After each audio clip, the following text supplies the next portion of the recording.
desarrollar hoy es mecanismos de endurecimiento. Como el nombre del tema lo indica, lo que vamos a ver hoy es cómo endurecer un material. Particularmente lo que vamos a ver hoy es cómo endurecer un metal. Para endurecer un metal lo que tenemos que saber es por qué el material se deforma o cuáles son los factores que favorecen la deformación plástica, porque sabemos de que dureza y deformación plástica son propiedades antagónicas. Entonces, lo que tenemos que conocer es cuáles son los mecanismos de deformación plástica para poder impedirlos y de esa forma endurecer el material. Cuando se estudió estructura cristalina, se vio que los materiales cristalinos no presentan un ordenamiento perfecto de sus átomos. Todos los materiales van a tener un gran número de defectos e imperfecciones de índole variada. Muchas de las propiedades de los materiales son sensibles a estos desvíos de la perfección cristalina. Aunque esta influencia no siempre es negativa o perjudicial, sino que algunas características se pueden conseguir introduciendo cantidades controladas de estas imperfecciones o defectos particulares. Estas imperfecciones cristalinas son irregularidades de la red en la cual una o más de sus dimensiones son del orden de un diámetro atómico.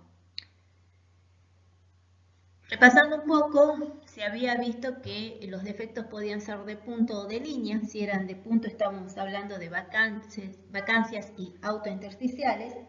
Y si eran de línea, estábamos hablando de las dislocaciones. La dislocación es un defecto lineal en torno a algunos átomos que están desalineados. Las dislocaciones pueden ser de borde, también llamadas dislocaciones de cuña, o helicoidales. Y una tercera que se conocen como mixtas, que son combinaciones de estas dos que acabamos de mencionar. Una dislocación de borde se presenta en la estructura cristalina como si tuviese un plano extra incompleto, como es lo que ven en esta figura. A ver. Como la que ven acá. Y acá en este esquema. ¿Sí? Ese plano incompleto, como pueden ver, ya causa distorsiones en la red. La ventaja de que se presente este tipo de plano incompleto es que ante un esfuerzo, ese plano tiene cierta facilidad para correr una distancia atómica. Si el esfuerzo se continúa aplicando, esta dislocación irá corriendo de distancia atómica en distancia atómica hasta lograr finalmente una nueva posición dentro de la estructura cristalina. Y habrá producido un desplazamiento igual a una distancia atómica. ¿Por qué decimos que favorece la deformación? Porque la fuerza que nosotros necesitamos aplicar en una red como en este caso se ve perfecta, va a ser mucho más alta de lo que sería aplicar una fuerza para poder deformar una red con este defecto, puesto que es mucho más fácil correrlo a una distancia atómica que correr todo lo que tendría que correr acá para poder tener un desplazamiento. Siempre el desplazamiento de una dislocación se compara, para que tengan una idea un poco más práctica, con lo que sería un movimiento de una oruga, que corre una cierta distancia en su parte, podríamos decir, posterior. Ese movimiento se va trasladando hacia la parte media del cuerpo y finalmente va a llegar a la parte delantera, y la oruga habrá corrido una distancia que es igual al primer desplazamiento que logró hacer cuando comenzó el movimiento. Con la dislocación más o menos pasa algo parecido y tendremos una distancia recorrida con un esfuerzo mucho menor de lo que sería poder provocar ese desplazamiento en una red perfecta.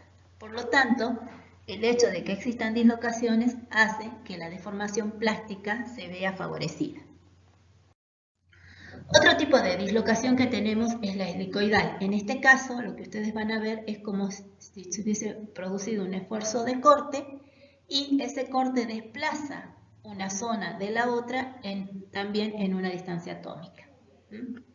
Con lo cual, sucede lo mismo que con la dislocación anterior. En la medida que este esté presente, vamos a poder deformar el material con tensiones que están por debajo de lo que sería si esta red fuese perfecta. Para que tengan una idea más clara de lo que son las dislocaciones, vamos a observar este video. Es un video cortito, pero bastante preciso en lo que son el tipo de dislocaciones.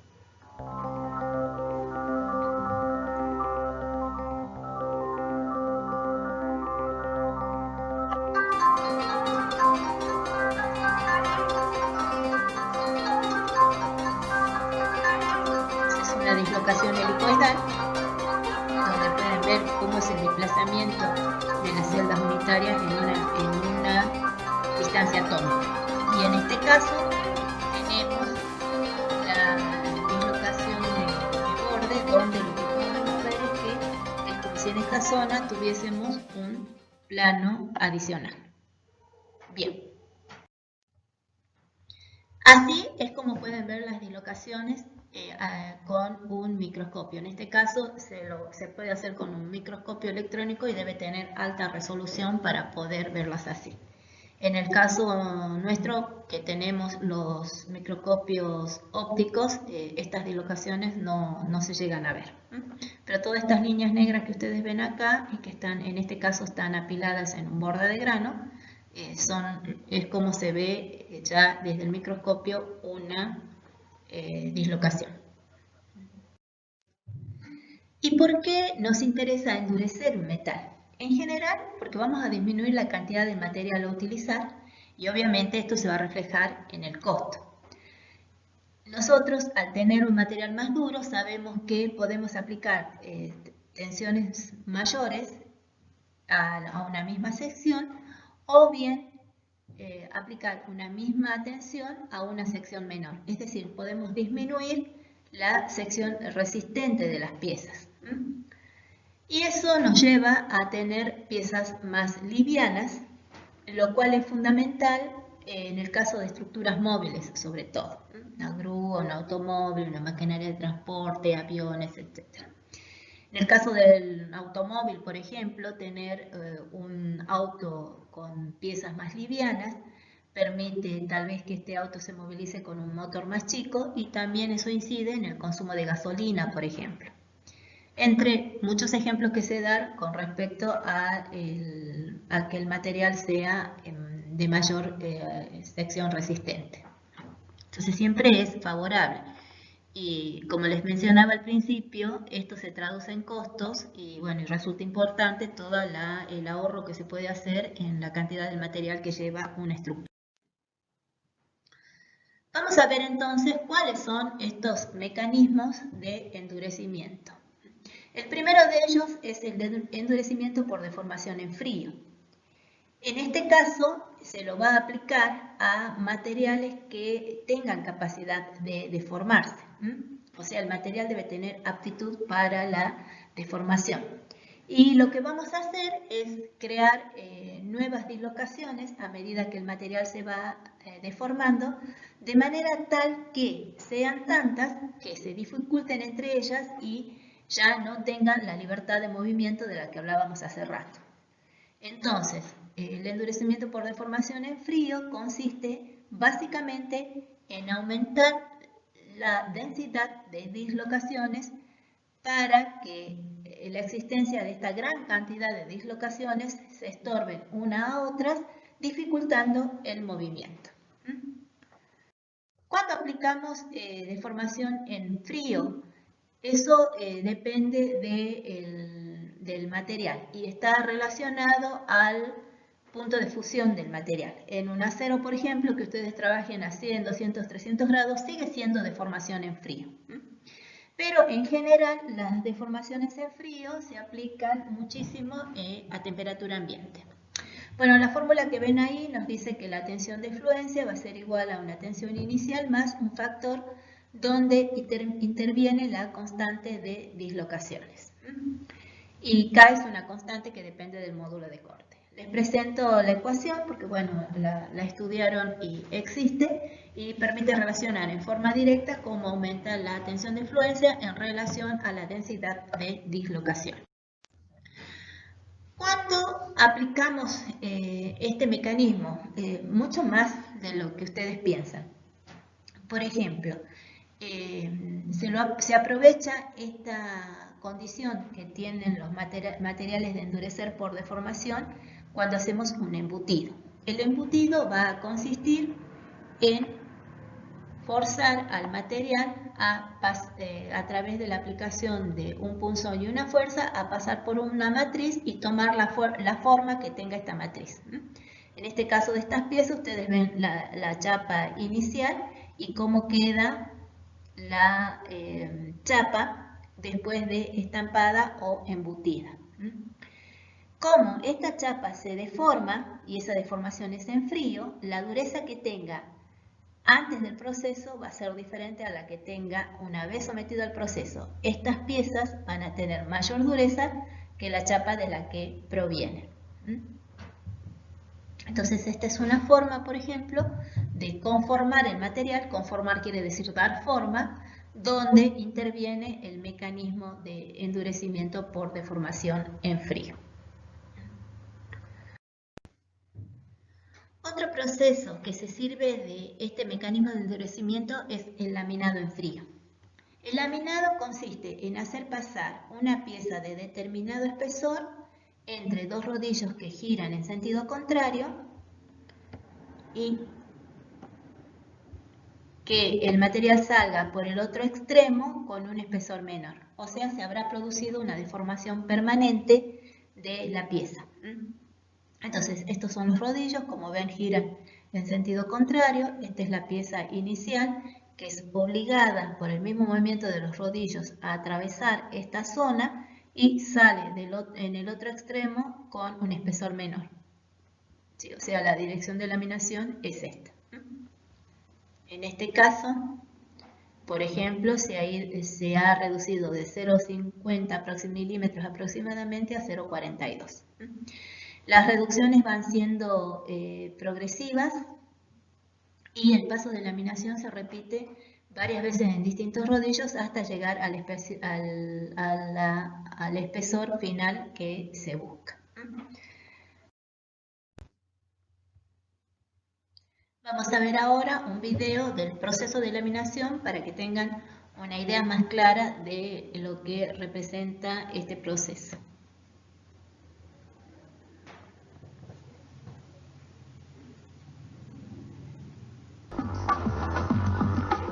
Esta máquina elimina 3 milímetros del grosor del lingote y con ellos las impurezas para conseguir un acabado totalmente liso. Los restos del líquido usado para enfriar las cuchillas que rasparon el lingote también deben ser eliminados.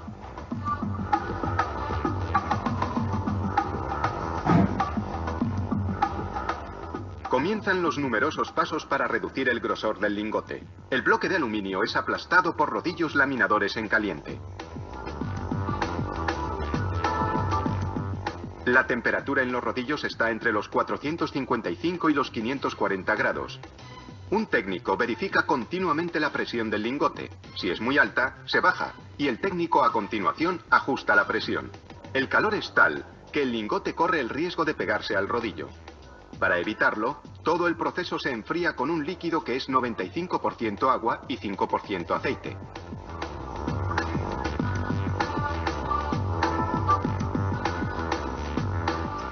El lingote, que comenzó con un grosor de 45 centímetros, se va haciendo cada vez más fino con cada pasada. Dependiendo de las necesidades, el lingote pasará por la máquina entre 12 y 16 veces. Ahora mismo mide 7 centímetros de grosor, pero tiene que bajar hasta el medio centímetro.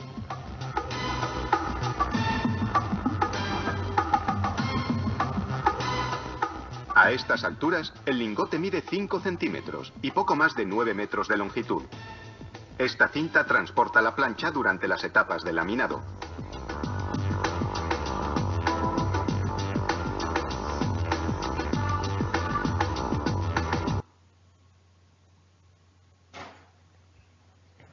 Bueno, como pueden ver, el efecto que se produce, como les decía, es la disminución del espesor, lo cual le provoca obviamente una deformación permanente y el material, a medida que vaya perdiendo espesor, se va a ir también endureciendo. Otra cosa que quiero hacer notar de este video es que ustedes ven las temperaturas y en realidad se estarán preguntando por qué deformación en frío si aquí estamos hablando y viendo que el material está pasando para lo que nosotros sería una alta temperatura. Lo que sucede es que la deformación en frío está, la temperatura a la que se considera deformación en frío depende de cada metal y tiene relación con el punto de fusión. En el caso de 1 a 0 trabajar a 100, 200, 300 grados sigue siendo deformación en frío. Otro proceso que utiliza también este mecanismo de endurecimiento se llama trefilado. El trefilado, normalmente utilizado para la fabricación de alambres, lo que hace es hacer que el material disminuya su sección, o sea, el material tiene inicialmente una sección de determinado tamaño, se la obliga a pasar a través de un ejercicio de esfuerzos, a través de una matriz y sale con un diámetro menor, en el caso por ejemplo, de los alambres. Entonces, la fuerza es ejercida desde la parte delantera, obligando al material a pasar por esta matriz. Lo mismo que en el caso anterior, al tener una disminución de sección, se produce una deformación permanente que hace de que el material adquiera una mayor dureza. A lo mismo que en el laminado, el proceso de trefilado también necesita diversos pasos para poder llegar al diámetro final requerido. Bueno, ahora vamos a ver un video del trefilado de un alambre para que tengan una idea más clara de este proceso.